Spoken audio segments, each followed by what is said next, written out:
Today's guest believes that you can have everything in life you want if you will just help enough other people get what they want. All right, Matt Black, are you ready? Let's go! Hey everybody, Ryan Roten here, and this is the Brand New You podcast, where we explore how to use personal branding and social media to impact your career. No need to look any further. You found the podcast dedicated to helping you create a brand new you.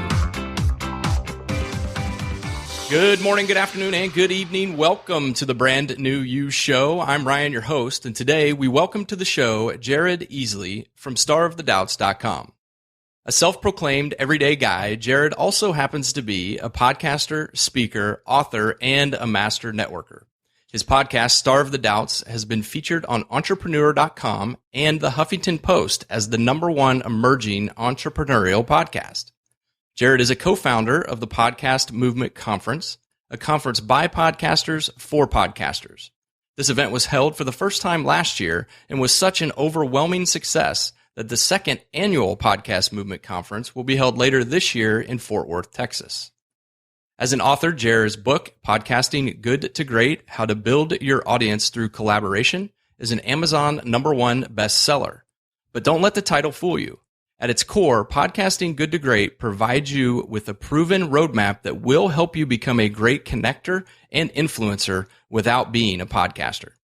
Jared is someone I'm privileged to call a friend. He's also played the role of mentor and sounding board for a lot of my crazy ideas. Jared, I am truly honored to welcome you to the Brand New You Show. Oh, Ryan, it's a pleasure, man. You and I have been friends for a while now. I've been excited about your progress and journey in this space. And so, yeah, thanks for having me. No problem. And you will, so hopefully we can be friends after this, to borrow one of your lines, because one of the things you're going to notice is that I've borrowed heavily from your format as we go through this interview. As you should. Hey, real quick, you mentioned the book. I've had a lot of people actually come up to me and say, dude, take a lot of the book and just create a new book called something networking or whatever. And I was like, that might be an idea. I haven't done that yet, but I've had a number of people tell me I should do that. So maybe that's coming soon. Yeah, absolutely. Well, I know when I read the book, and we're going to talk in detail about the book here in a minute, but I know when I read it, I was immediately applying it to, the space that I work in, which is personal branding and careers, and how you can use the tips and tactics in your book in that arena. And so here in a few minutes, we're going to talk about that in detail.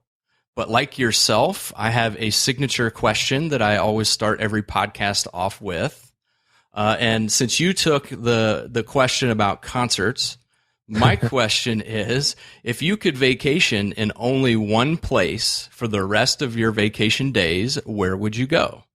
Oh, man. The options. My goodness. I don't know what answers you've been getting on this, but one of the most amazing, beautiful places, and there's 3 that jump out at me right in the top of my head.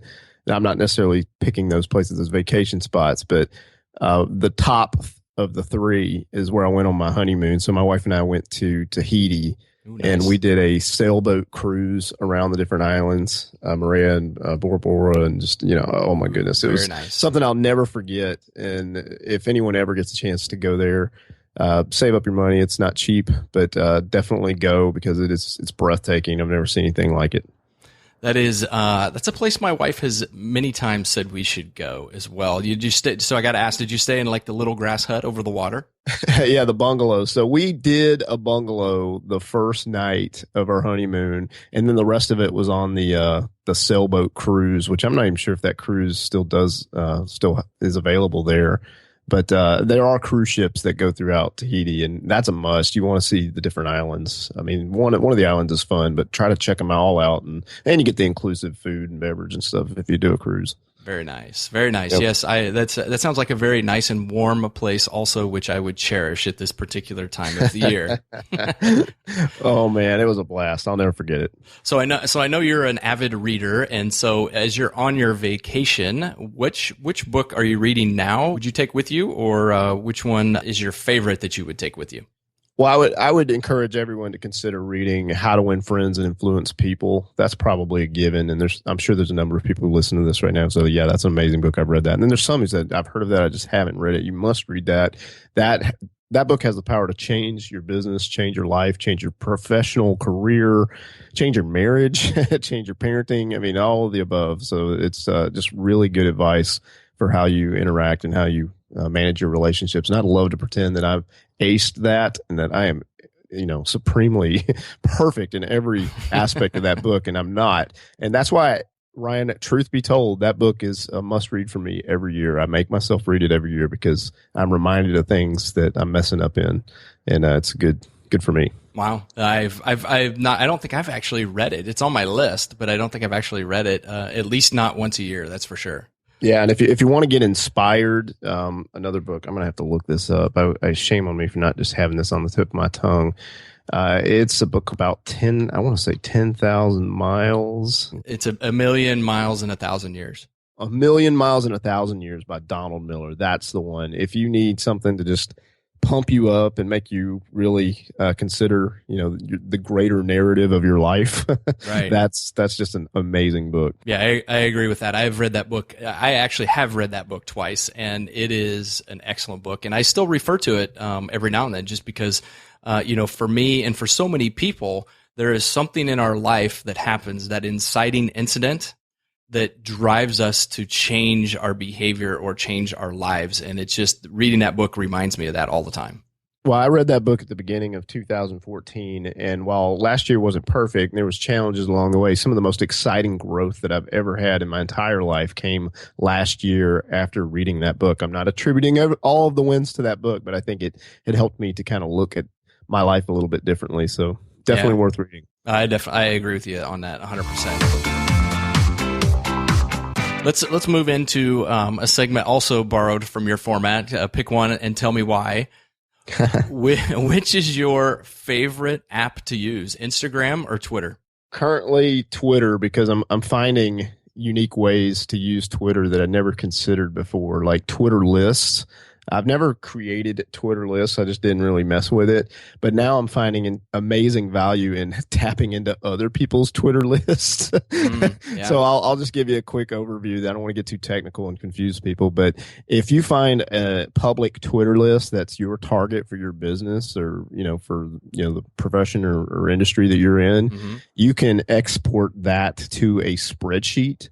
And if you can export it to a spreadsheet, you can manipulate that and then I use Buffer App and Hootsuite for automation with posts to Twitter. And Hootsuite, you can upload a CSV file, a comma delimited file. Again, I don't want to get too technical here, but you can basically upload a file and schedule out tweets that point to these people that are your target. And I have found that to be gold. So I'll leave it at that. Yeah, let's do, because we'll talk a little bit more about that detail here in a few more minutes. I don't want to confuse people, but Twitter, I love Instagram too, though. Instagram's a lot of fun, although I'm getting a lot of people that are following me, and then I follow them back only to realize, okay, they're just kind of spamming me with junk. So I've trying to get my radar up on that and unfollow those people. Yeah, Twitter is my tool of choice as well. I love Twitter. So next one, would you rather watch WWE Monday Night Raw or Monday Night Football? Wow. Okay. I have always been a wrestling nerd. So, and I love football, but I love college football, Ryan. So I'm going to say wrestling. And I know that there are people that I'm going to turn off the interview right now, and maybe they should, but I do love football. I just love college football. Okay. No, that's fair. I'm a big college football fan myself. My wife is a huge Denver Bronco fan, so therefore I'm also a NFL fan as well. So no, that makes sense. I mean, I live in South Florida, so the Dolphins are never, that great, and so it's discouraging to watch them, even though I do. So. Yeah, but they have great colors in their uniform. That's all I'm saying. We'll give them that. Yeah. Hey, if you're going to receive mail through the post office, what is the favorite title you like to see addressed to you? The King of Podcasting, the Audio Evangelist, or the Ambassador of the Airwaves? I've had someone write me a letter recently who gave me all three of those titles on an envelope, and I took a picture of that and put it on Instagram, which is why you're asking this question, because I thought that was so funny yet ridiculous at the same time. So, yeah, I get mail a lot now, which is kind of surprising because I'm thinking, I don't think my address is public, so where are these people getting my address? That makes me a little bit nervous. So now, as a podcaster, you're arranging interviews with different guests. And so you and I happen to arrange this interview via email, but I'm curious, do you prefer to have interviews set up via email, or do you like to have singing interview requests? All right. Yeah, I'm with you. I know what you're doing. So one of the most creative interview requests that I've ever seen is a lady named Christina Cantors, and people should Google her. She is just one of the most creative people I've ever met. And I think her website is the C Method. The C Method. I'm typing it in right now to make sure. But she just does random stuff to get noticed. Like she'll make you a little song and send it to you. Yeah, it's thecmethod.com. That's C, letter C. But Christine is amazing. And she wrote, she took the song Take It Easy by the Eagles and then changed it to Take It Easley. And Nice. and then made a little song about, inviting me to be a guest on her show, which I'll never forget that. That was one of the coolest requests for an interview I've ever received. I don't know that anyone will top that except for Ryan. If Ryan asks, that's just magic. Yeah, but don't expect me to sing it. You don't want to hear me sing. You didn't have to though, Ryan. You're just that guy. Everyone loves Ryan. So, all right, a couple more, and then we're going to get into discussion with you about your book. I love it. And speaking of books, would you prefer a self-published book or a traditionally published book? Well, I just got an opportunity to become a traditional published author, and that part of that is not because I'm a great writer. It's I'm co-writing a book with someone who already had a traditionally published book deal, and the book that we co-wrote, which is already finished, by the way, that was submitted to the publisher as a first right of refusal. They could have just turned it down. We thought they would, but they read it and loved it. And so they extended me a book deal more or less because of, the existing book deal that my co-author had with them. So yeah, I'm going to be able to answer this a lot better here in a few months. My self-publishing experience has been very positive. And for those that are considering doing that, there's strategies that you can put out a book on Amazon and lower the price for a weekend and encourage people to get it, and it'll spike the sales and allow you to strategically hit number one in your categories if you're a little bit wise with the way you set it up. But that's kind of a cool feeling. That was a nice win for my wife, who's seen me work on this podcast and this stuff for so long, and when she saw the book in Amazon and that do well in Amazon, that was like one of those aha moments for her that, hey, I think my husband's actually doing something that actually has value. He's not just doing ham radio in his office. Yeah, exactly. So I like self-publishing a lot, and I see there's tons of potential there.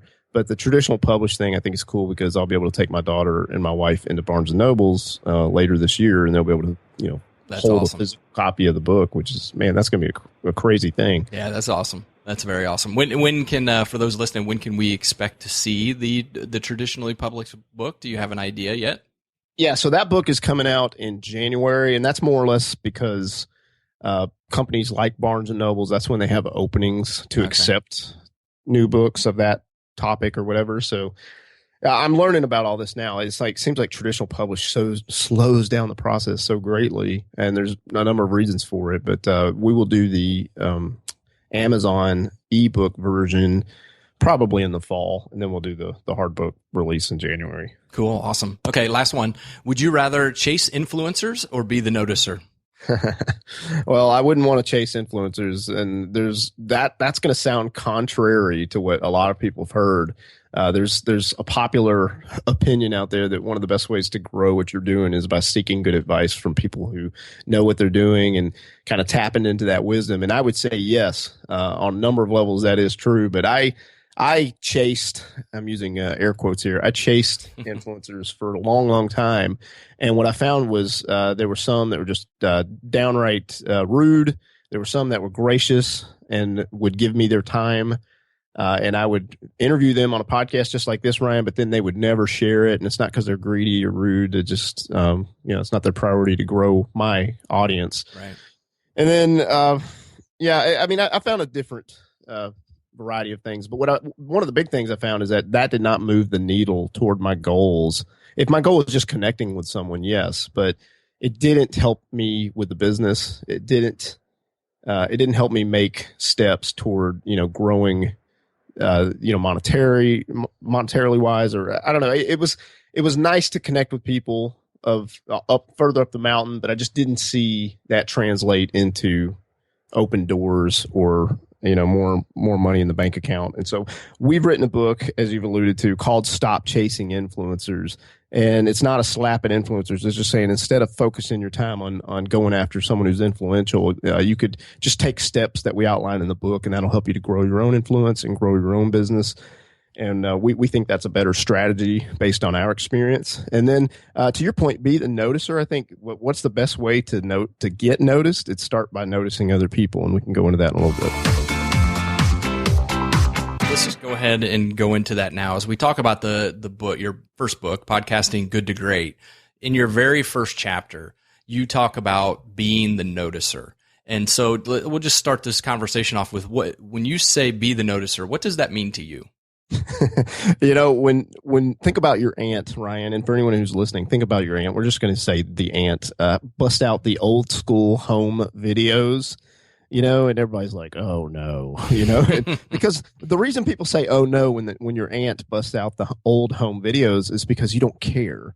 But the only way that you would care is if you're in it. Right. Right. If you're in those old school home videos, you might be interested. You might check it out. And I think there's a universal truth there is, it's going to be a harsh reality for some people to hear this, but it's true. It's like no one really cares about what you're doing and what you're working on and what your goals are. Maybe your mom, maybe your spouse to a degree, but for the most part, no one cares. Mm-hmm. And if you can just embrace that reality today and just immediately say, okay, no one's going to care about me unless I'm caring about them first. And that's be the noticer. If you want to get noticed, whether it's in business and you want your product to get noticed, or you want to raise the visibility of whatever you're working on, you need to start by increasing your visibility of others, the people that you're targeting, the people that you want to do business with, the people that you want to listen to a podcast, so on and so forth. Noticing them first has a tendency to generate rapport. So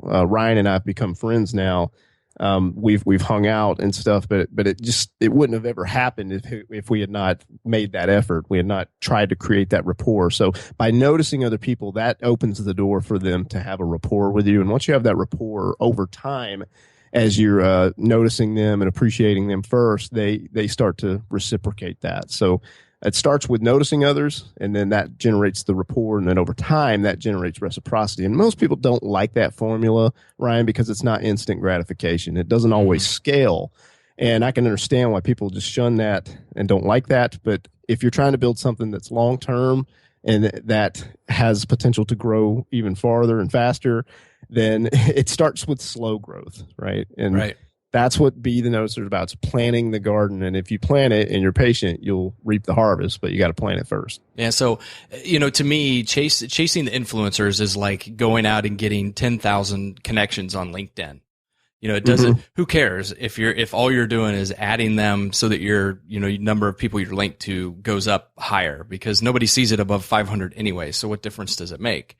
But being the noticer, if I'm like a job seeker and I'm trying to get a job at a particular company, if I'm being the noticer, how can I apply those principles to find people or build rapport with people within a company? Wow, that's a great question, Ryan. And I think back to some of the jobs I've received in the past, and currently I'm not an employee, but in the past when I was, a couple of the jobs that I got were because I was referred by someone that worked there. And think about that, Ryan. I mean, that's not everybody's situation, but I'm sure you can relate to that on some level. Of someone that got hired in the company because they knew Bob, right? Yep. So what I would encourage you to consider is how can you start to get to know people in that company? You're not being spammy about this or weird about it or awkward, but how can you become friends with someone that is in that company that has a little bit of pull or a little bit of influence? And I think if you can develop some kind of rapport with that person, that can open up a door for you to get that interview. There's no guarantees, of course, but I think that's a reasonable strategy is start by connecting with people that are already there. Let's say you connect to somebody internally, you find someone within a company that you feel is a hiring manager for a position that you're looking for, and you've noticed that they're there. Now, what are some steps that you can do to get them to notice you? Well, I mean, there's lots of little things you can do to try to stand out a little bit. I mean, I've seen some really creative websites that are basically a fun version of a resume. And I've seen people send stuff in the mail. Sometimes that's over the top and unnecessary. But I've seen somebody, send like sandals, because that person loves the beach or whatever. Or just little cheesy things like that. I'm not suggesting that's going to be applicable for a hiring manager, but yeah, off the top of my head, I think try to figure out what does the hiring manager like, and one of the ways you can do that is use a tool called Refresh. And Refresh is great for your listeners because they can go to a website or they can download the Refresh app. The website is refresh.io. And if you know that person's email address or their name, even, you can search for them, and it'll give you kind of a overview of some of their public social media posts. And you can start to figure out and say, hey, this person loves the Broncos. Okay, well, if they love the Broncos, at a minimum, when you're having that interview, that might be a topic you could casually bring up without being awkward, right? You could say, hey, how about the Broncos? Oh, I love the Broncos. I can't believe what happened this weekend. Something like that. That's a no-brainer. So you want to be smart about the way that you use that. But I think that tool, refresh.io, or the Refresh app that you can download on Android or on iOS, that is a great tool to start researching the people that you might be speaking with. So you just have a little bit of understanding of who they are and kind of some of the things that they enjoy. And that can be valuable to you when you're talking with them in an interview. Yeah. So speaking of, some of this stuff is, as you mentioned earlier, it's a little bit technical, and that can kind of, intimidate people at times. Sure. In your book, Podcasting Good to Great, you mentioned something called the 3% rule. Can you talk just for a minute about what the 3% rule is? Yeah, the 3% rule it's this concept that most people don't take any action at all. I mean, just the fact that someone's listening to a podcast, I would almost suggest that makes you part of the 3%, because a lot of people are just going to listen to music when they're driving in their car. They're not going to bother to listen to something that could actually help them advance in their career or make them a better person. So just by listening to a podcast, I would say, hey, that pretty much makes you stand out from a lot of other folks. But the 3% are the people who not just hear and have that head knowledge of what they could do to improve themselves or make big leaps. They actually go and implement. And so if you're listening to a podcast, I really believe that is a good step toward you acquiring the goals and the dreams that you have in your heart, fulfilling that potential for your life, is because you're listening to something that's going to equip you to do better. And Zig Ziglar was huge on this, Ryan, and you know this. I mean, he would always say, Automobile University, when you're in the car, you need to be listening to something that's going to educate you, that's going to empower you. And the people that do that seem to be the people that have opportunities open up. So I think there's something to that. Right. And I mean, if you just put it in the job seeker context for a minute too, anybody who takes some of the advice we're giving in this podcast and they actually become the noticer for someone within a company who's in a hiring position, they're also a member of that 3%. Absolutely. Yeah, that's you taken one step further than most people. Most people aren't going to do that. By you doing that helps you to stand out, hopefully in a good way. Yeah, and what's interesting about that too is it just kind of a little segue here, but I interviewed the founder of a company called Branded.me a few weeks ago, and he did a survey of a bunch of people, and they were talking specifically about, do you have a website? And it just turns out that like 3.6% of the people he surveyed actually had a website. So getting back to the 3% rule again, it's those people that take action that will get where they want to go much faster than the people who don't take any action at all. Well, one of my favorite authors, Ryan, is a gentleman named John Acuff. And I was fortunate to speak with John Acuff on my podcast, and he gave me this little piece of advice I thought was really valuable. He said, no one wins unless you get in the game. If you're sitting on the sidelines, you're never going to win. You have to get in the game. So to your point, Ryan, getting in the game could be having a website, but getting in the game is definitely noticing the other people that have an opportunity to help you reach your goals professionally. A lot of people also get hung up when they're in the career space looking for another job or looking for a different career path. They get stuck in this scarcity mindset or the scarcity mentality. Can you talk briefly about that? You mentioned this in your book as well. Yeah, Dr. Stephen Covey was big on this, and he would talk about the abundance mindset versus the scarcity mentality. And the scarcity mentality is kind of, as you described, it's There's only one pie, Ryan, and I must at all costs have a bigger piece of that pie than you. And if there's any hint that you're about to get a bigger piece than me, well, gloves are on. You know what I mean? I or do. Gloves are off, whatever the term is. I do. So, I have a 16-year-old. I know what that's like. Right. So you get it. So that is the scarcity mindset. The abundance mindset says, no, there's a lot of pie. There's more than enough pie. And it's okay if you get a big slice because there's plenty of pie. And we're all going to have pie and we can get as much of it as we want. And actually, we get more of it if we help each other. And there's a quote by John F. Kennedy that I love. He said, the rising tide lifts all of the boats, right? And when you're helping other people, that rises the tide, or the tide rises. And that means more opportunities is created for everybody. So that's my encouragement. It's real easy to fall in that scarcity mindset, but that's not an attribute of a true person who's in the 3%. The 3% seem to have that abundance mindset, and they get it. Well, speaking of the 3%, you clearly are among the 3% because you went from hearing somebody suggest that there potentially should be a conference for podcasters to actually creating a conference for podcasters. So for those listening who may not know exactly what it is, can you talk to us a little bit about what Podcast Movement is and how it came about? Yeah, so Podcast Movement is the business that I put the most time into. And it started with hearing people saying, why is there no conference for podcasting? Ryan, you were one of these people. There was more than just you, but you were one of the people who asked that question. I'll never forget it. And I immediately started thinking, if this is not created, someone else will create it. If I don't create it, someone else will. And I got with a couple people. We didn't have an experience of putting together a large event, but we knew that's what the target market wanted. So we went and got really good advice. We talked to PT Money, right? Mm-hmm. Philip Taylor from the Financial Bloggers Conference, or FinCon. And he just gave us amazing advice. We had a little bit of a rapport with him because, I'd had him as a guest on the podcast.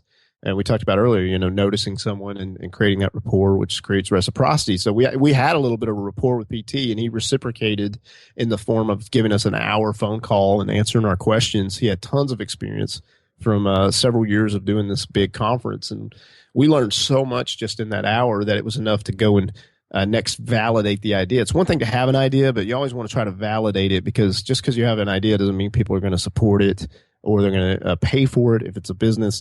So we validated using Kickstarter, which is a crowdfunding platform. I think most people have heard of that, but if they haven't, Kickstarter.com. And we created a Kickstarter campaign because we didn't have money to put into something that was going to fail. Right. So we said, okay, if people want this, they will support it financially. We put it out there. We didn't have an email list or anything, Ryan. We just asked our friends and our fellow podcast community members, would you be willing to support this? Would you be willing to speak at it? Would you be willing to share it with your network? And we launched that campaign, and within 9 hours, we reached our minimum goal. And then at the end of 30 days, we had over 3 times our goal, and we had more than enough money to move forward. And last August, we did Podcast Movement, which had over 600 podcasters there in Dallas, Texas. And wow, it was just an amazing thing to see something created by a community. And now we're doing year 2, and we couldn't be happier. We've got amazing speakers like Aisha Tyler. She used to date Ross on Friends, but now she's on The Talk on CBS, and she's on Whose Line Is It Anyway? She has an amazing podcast called Girl on Guy. Aisha's amazing. And then one of the most popular podcasts in the world right now is Serial. The lady who put Serial together, her name's Sarah Koenig. She is our closing keynote speaker. We've got Roman Mars from 99% Invisible, which is just a massive podcast. And then great speakers like Pat Flynn from Smart Passive Income and John Lee Dumas from Entrepreneurial Fire. And of course, Lou Mongello, who does Walt Disney World Radio. He's won the best travel podcast 8 years straight. He's like the Ric Flair of podcast awards. But those are just some of our keynote speakers. And then some of the other speakers we have that we haven't announced yet are I just get like so excited because I think, man, these people should be keynote speakers. They're that big. But we have a great lineup this year. If podcasting is interesting to you, that's a good place to go. Podcastmovement.com. Yeah. So along that lines, who should attend? Should only podcasters attend? Should people who are thinking about podcasting attend? Or should people who don't even know what podcasts are, should they attend? Last year, my answer to that would have been like, hey, if you're a podcaster, an existing podcaster, or you're interested in starting a podcast, you want to be at this event. That would have been my answer last year. Now I realize there's a little bit of flaw in that answer because there are people who are benefiting way beyond just this person who's interested in podcasters. And what I mean by that is I was talking to a gentleman who he writes books. He's an author and a speaker. He's coming to this event not necessarily because he's fascinated with podcasting, but because he wants to connect with other podcasters so that when he puts out his next book, he has a list of people he can go to and potentially be a guest on their show. Very smart. And I thought that is genius. And I've talked with our publisher, Sound Wisdom Publishing. They're planning to attend because they realize, hey, the people who they want to sign to their publishing company are the people who have existing platforms. Podcasters are building existing platforms, so they're coming to scope out who could be their potential authors that they sign down the road. So there's a lot of the people who are interested in the 3%, people who are interested in being around a group of people who are making moves, who are being strategic, who are being wise, who have that abundance mindset. Those are the types of people that are going to enjoy podcast movement because, yes, while it is about podcasting, it is a community that has an abundance mindset and that is making incredible moves. And it's exciting to see just the progress that's happened in a year not even a year since we did the first event. And Ryan, your testimony to this too. I mean, some of the amazing things that you've gotten into in the last year, it's night and day from when I first met you. Yeah. Well, I mean, I had no podcast when I went last year. I basically went honestly to support you. But by the time I left, there were so many people encouraging me and so many people who were willing to reach out and help. You talk about the abundance mindset. I couldn't help but not do it. And, just like yourself, there was multitude of people I could have reached out to after the conference that would have, done anything they could to help me get a podcast launched. So, from my standpoint, and it's not just about podcasting too. I mean, there's if I remember right, there were sessions about social media and how to use, how to properly use social media. So it's called Podcast Movement, but it's really a great conference that everybody would benefit from. I know I walked away. I was very, very impressed with it, and I'm looking forward to going again this year. Wow. Well, I appreciate those kind words. And I think that anybody's listening to this, definitely check out podcastmovement.com. You'll be able to determine if it's for you or not, but it's a good group. What is the best way for the listeners to get in touch with you, learn more about what you're doing, learn more about Podcast Movement? Well, I would say start with a book. As you mentioned, the book is it's really inexpensive, and it does have podcasting in the title. But if you can just take that title and not worry about that, and just focus on the strategies that are laid out in the book, you will grow your personal network, and that will help you in your professional career or in the business that you're pursuing. So the name of the book is called Podcasting Good to Great. That's the name of the book, but really it's about how to grow your network through collaborating with other people. So they can go to starvethedoubts.com/book if they're interested in taking a look at that. starvethedoubts.com/book. And of course, Starve the Doubts is a podcast that I do as well. That's co-hosted by my friend Kamanzi Constable over in Maui, Hawaii. And he and I are having fun conversations constantly with smart people. So it's just kind of a fun show. If you run out of episodes of Ryan's show, you can pick up one of those. Yeah, lots of discussions about Taylor Swift, too, I know. So. Kamanzi's a ridiculous Taylor Swift fan, but we love him anyway. Yep. See, now it's branching out. You're not supposed to mention it on your show, but now so now you're mentioning it elsewhere. Well, I never listened to Taylor Swift until I met Kamanzi. He forces me to now. And I was riding down the road the other day, and I should have been listening to a podcast. I took a very temporary break from the 3% and put on Taylor Swift because my daughter likes the Style song. So, she's only 4, so I don't know if that's a good habit for her to pick up. Hey, sometimes you got to do stuff when you're a daddy. It's just the way it works. When my daughter has requests, I try to listen to those. I hear you. Well, speaking of requests, you got any final thoughts, words of wisdoms, or tips you'd like to pass on to anybody that's listening today? I do. There's 2 things. So the first one is notice other people. That is universal. Notice your spouse, notice your children, notice your boss, notice your colleagues. Notice other people. That opens up rapport, and ultimately that yields reciprocity. So regardless of your goals, notice other people. Be generous. And then the second thing is collaborate. Never try to do something yourself. Always try to find ways to have other people involved. There's different forms of collaboration. We talk about that in the book. But yeah, try to collaborate with other people, and that increases the visibility and likely increases the opportunity for success of whatever it is you're pursuing. So I would say, number one, notice. Number two, collaborate. Well, I can tell you, Jared, your generosity mindset and your ability to collaborate with others has been a true inspiration to me. I've enjoyed our friendships, and I greatly appreciate you being on the show today. Likewise, Ryan. And I heard a rumor that you might come down to Florida. So if you do, let's get a little hang time. You know I will. Thanks again. Tell your wife and daughter I said hi. Absolutely. Thanks, Ryan. Thank you. Besides maybe my mother, Jared Easley is one of the few people I know who truly embraces the abundance mindset. One of the most generous guys you'll ever meet, Jared is always there with advice and support to help out his friends and even people he's just met. His podcast, Starve the Doubts, is all about being generous. His guests share their stories of overcoming their self-doubts as they were working on their big thing. And in nearly every episode, someone with an abundance mindset comes along to help them out. If you've never heard Starve the Doubts before, I highly recommend that you check it out. I also recommend that you pick up Jared's book, Podcasting Good to Great. As we said in the interview, don't let the name fool you. The book is one of the best on teaching you how to expand your network and become the noticer. Finally, if you're looking for a great conference to attend this year where you can expand your network and meet lots of people with the 3% mindset, you'll definitely want to check out the Podcast Movement Conference. I'll be there and would love to meet you. Now, before I close today, I want to say thank you to all of you listeners. It's because of your generosity by giving me some of your time each week, as well as your awesome 5-star ratings and reviews on iTunes. You keep me motivated and inspired, so thank you. Jared, it was truly a pleasure having you on today.